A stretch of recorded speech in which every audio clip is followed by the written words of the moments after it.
My heart rate is elevating because I am so excited to get into today's video. Welcome back, my ghoulish friends. Today is going to be our first installment of spooky stories for the spooky season. This is a series I've done for 2 years now. The first year was more successful than the second year.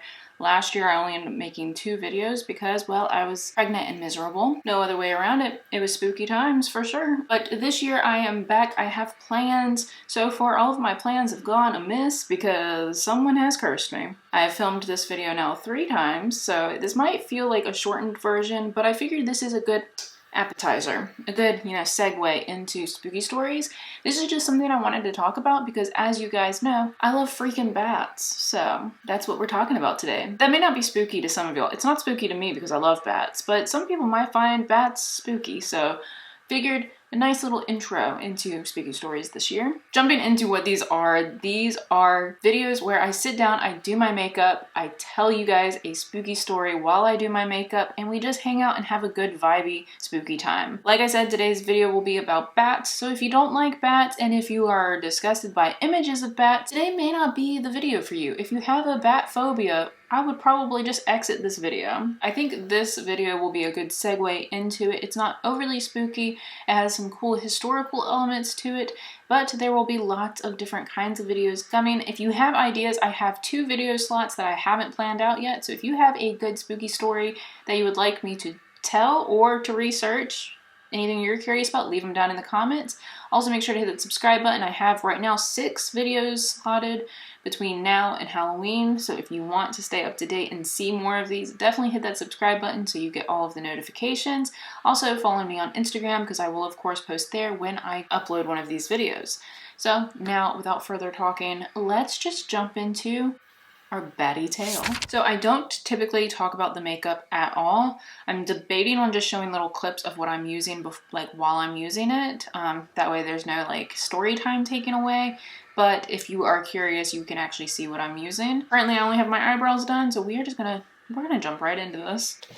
Welcome to my face. So if you are a returning subscriber or you're just generally not new to my channel, then this will be not surprising to you in the slightest. But I have a teensy-weensy, itsy-bitsy, minuscule obsession with bats. I love them. I've always liked them. Now, I know people throw around the word obsession frequently, a lot, especially on beauty YouTube. It's frequently said. But I have been a big fan of bats for literally almost as long as I can remember. Me and my siblings grew up in a house that we lovingly refer to as the Blue House. Now, the Blue House, we lived in for a while. My bedroom in the Blue House was basically an attic add-on. So basically they had attic space, they needed more space, so they converted that area into a bedroom. That was my room. And so there was a lot of extra ductwork and stuff still left in the room. It was actually a really cool room, not gonna lie. But in one of the ducts, I had a colony of bats that lived in it, and I set up my room to give me ample bat viewing. I put my bed right at the window, so at night I could watch the bats fly in and out, and I would do that almost every night.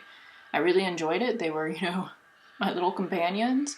I'm pretty sure I upset my dad many times because I'm pretty sure my dad wanted to hire an exterminator and I cried about it. I don't know if he ever ended up doing it after I moved out, but I know while I lived there it was a non-negotiable. It wasn't happening. Now, I grew up in South Carolina in the United States, so I'm pretty positive. I'm not 100% sure because it's not like I ever got a super good look at these bats or went into their little cave dwelling, but I'm pretty sure they're probably just the common brown bat. They were really small, super cute, not too incredibly loud, and it seemed like there was a pretty decent colony of them living in my air duct. Not 100% sure, but pretty sure it was these little guys. Now, the bats living in my walls wasn't the only times bats were a focal point of interest for me.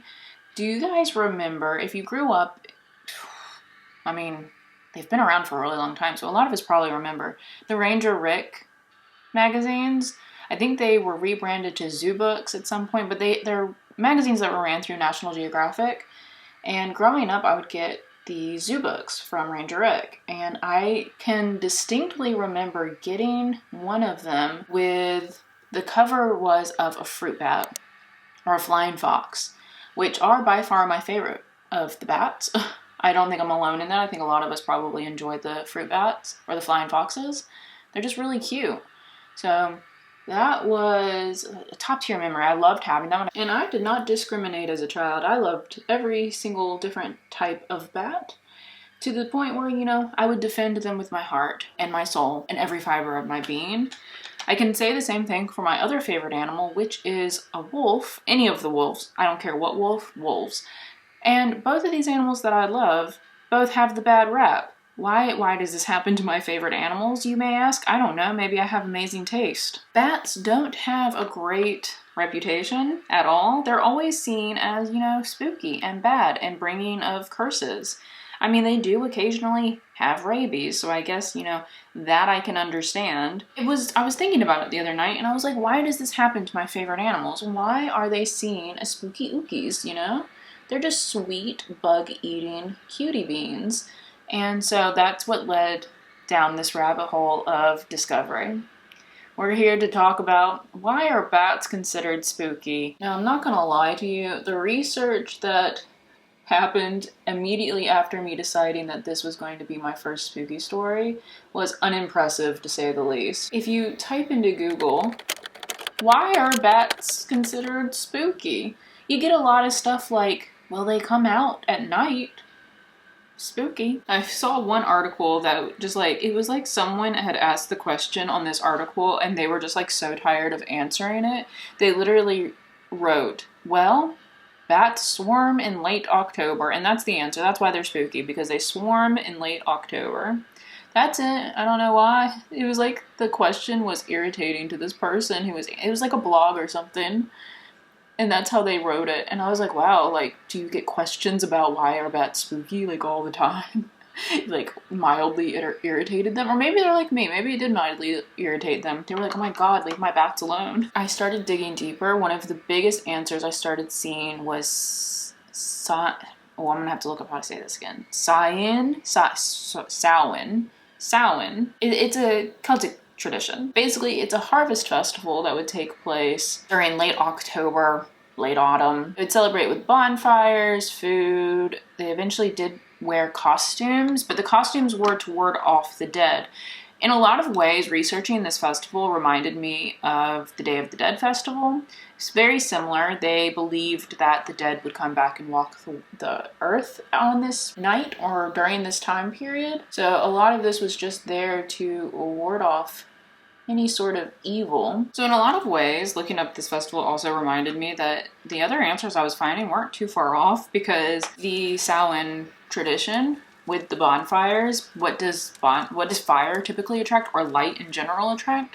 Bugs. But what do our wonderful little bat friends do? They eat bugs, which is why I've always liked bats. I've always liked having bats around, especially growing up in the South, because they eat mosquitoes, and I get eaten alive. They started associating Samhain and this festival, harvest festival, with bats, because they always seemed to be there, almost like they were invited or coming to be, you know, be with the spirits. So the connection I saw was there. To talk about this tradition a little bit more, like I said, it's an ancient Celtic tradition or Gaelic tradition, and it would mark the end of the harvest festival and the beginning of like winter. I think some of us are probably more familiar with All Saints Day or All Souls Day being a name of a festival. This is really similar in that. A lot of these festivals just kind of mark the end of like light or harvesting, food coming in. So that's pretty similar. Unfortunately, there's not much documentation on this festival. It's not like recorded down in too much detail, unfortunately. The early literature that we do have says that the festivals of Samhain were, and I hope I'm saying that correctly, by the way. I looked at pronunciation, but even the way I may just be reading into how that's supposed to be pronounced incorrectly. But anyways, it was marked by great feasts and gatherings, and even ancient burial grounds were opened. Again, like I said at the beginning, it was kind of more of a Day of the Dead sort of festival. They kind of respected and celebrated the death in a lot of ways, but in other ways it was like they were very hesitant and cautious about them as well. Those ancient burial grounds were also seen as portals to the other world, and then some of the literature, like I said, associates Samhain with bonfires and even sacrifices. I didn't see anything about human sacrifices, so I don't think we're getting that spooky, but probably animal sacrifices. But again, I didn't see too much about that because again, we just don't have that much information. So that's a little bit more of what this festival is and where the association of bats with Halloween and with spooky things just in general came about. And as you guys know, All Hallows Eve kind of came off of these pagan traditions as well, so everything feels very interconnected. So folklorists or historians, people who have studied Samhain, have all also referred to like Gaelic Halloween and traditional Halloween customs that we know now to be tied back to the influence of Samhain. So a lot of this can just be tied back to that, which is crazy because this goes as far as like the 19th century, of course, taking inspiration from there. Learning about this tradition led me down another rabbit hole. It was just to kind of learn like where some of our Halloween traditions we have now came from. And it's just, again, crazy to think that like we started out with like these harvest festivals, which were, you know, relatively important to us at the time because like that's where our food came from and all of that. And now we walk around and get candy and we still use bats to decorate with. But I'm still debating on if we should do an entire deep dive video on what Halloween is, so let me know down in the comments if you'd be interested. But for the most part, it's the same. Halloween extends off of this festival, so just knowing about this festival I think is super important, not only to Halloween in general, but also just to understanding why are bats considered spooky. So not only do I think that festival kind of gives some insight into why bats are considered spooky and kind of scary, the other thing that I came across a lot, which I found really interesting, was just the fact that they're nocturnal animals.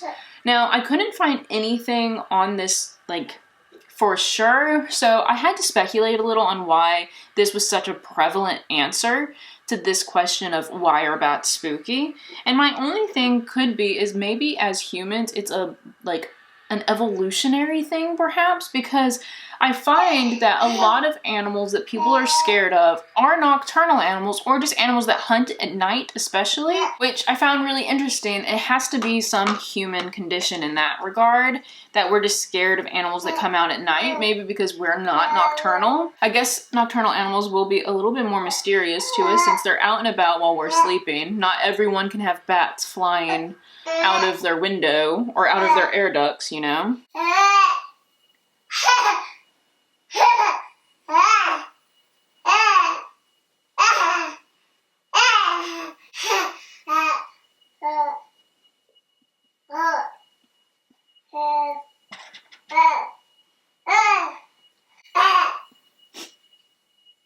But like I said, that's probably part of the human condition. Animals like that are coming out at night when, you know, we're sleeping. It's harder to understand them. Granted, a lot of people are scared of birds too, which, you know, probably Alfred Hitchcock's fault more than anything. But also birds are kind of, they got a mind of their own. They're gonna do what they want. Although ravens are very cool. Oh my goodness, my child.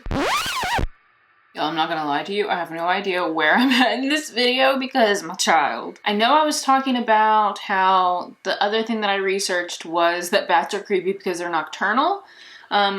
But beyond that, I'm not quite sure what my next point was or where I am on my script, so bear with me. Like I said, first video of spooky season might be a little rough. I'm just gonna throw some mascara on because I feel like I'm looking like Debbie Deadeyes right now. So let me just show you guys that I have eyelashes, and then hopefully I can gather my thoughts and finish up this video. We are basically done with the majority of my makeup, which is good. I tried to do this like bat wing to be on theme for today's video, but this eyeliner didn't want to cooperate as well as I wanted. But the last thing about bats, so far what we've learned is about the Samhain festival, about being nocturnal, and being kind of just misunderstood. I guess bats can also give credit to Bram Stoker. Is that how you say his name? Bram? The creator of Dracula. So when I was doing my research, I thought there'd be a lot more to tie into why vampires and bats were connected, and I thought that was what was going to add to their spooky ambiance, which I ended up just finding out. Get this, you guys. So Bram Stoker, the guy who wrote Dracula, basically just pulled this connection between vampires and bats out of his booty hole. Like, he just was like, you know what will be fun? Let's just say Dracula can turn into a bat, because why the heck not? So it was entirely made up. There is no real lore that I could find that connects vampires to bats. The only thing that I could think is, of course, the vampire bat, but I don't know if it was called the vampire bat when Dracula was written. I couldn't find anything that said that. So the only other reason why bats are considered spooky is because of this book and this author. He decided that bats would just be connected to vampires because he wanted to. If that isn't just a horrible hand of cards to be dealt, the bats got it, man. They didn't deserve that. They don't deserve the spooky ooky title and people being scared of them all because someone decided they wanted their fictional character to turn into one. It is crazy how he just decided upon that with no real reason other than he liked the idea of it, and it has stuck around for so long that we just all associate vampires with bats. Like Hotel Transylvania, Dracula turns into a bat, Maeve turns into a bat. Or Mavis, sorry, not Maeve. Mavis. It's just something that has become part of our culture and part of something that we are just so used to that, like, we don't even question it anymore. So that, guys, is this spooky tale of why are bats so spooky, or why are they considered spooky at all? Like I said, I don't think the little cuties are spooky in any way. I quite like bats myself, but it just turns out it was all coincidence and poor association.